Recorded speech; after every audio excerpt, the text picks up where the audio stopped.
Tropa, welcome back to my channel. So for today's video,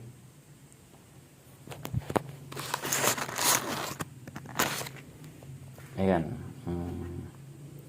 gagawa tayo ng magpo-pork pala tayo mga tropa ng head. Itong head na to mga tropa, pang Sigma 200 to. So kita nyo na may itsura nya. Ayan, nabili na tropang owner to sa junk shop, kaya mamaya makita nyo sa unahang video. Teka, walang tagahawak ng ilaw eh.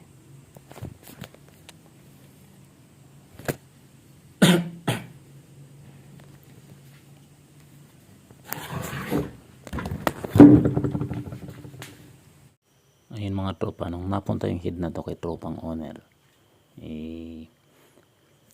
ano na to, gamit na. So wala sang choice. Kaya ang gagawin natin mga tropa, ipapasil natin ang machine shop para maging maayos naman tingnan. So ang piston nga pala mga tropa ni tropang owner is 67 lang. So bago natin dalhin sa shop mga tropa or sa machine shop, ipo-pork muna natin.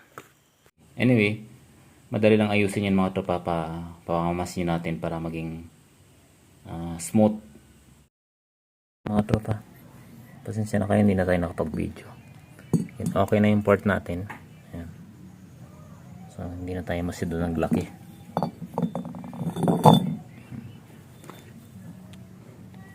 Ito sa exhaust. So okay na yun mga tropa. Ito papalinis lang natin ito mga tropa, kasi nabili ni tropang owner sa junk shop. May ganyan na, so lilinisin lang. Ayun, update paabang na lang mga tropa ng part 2. Kasi nga pala ito yung cam mga tropa na ginawa natin.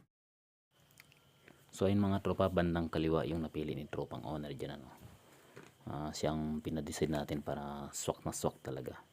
So abangan na lang mga tropa yung part 2 nitong video to para mapanood nyo lahat.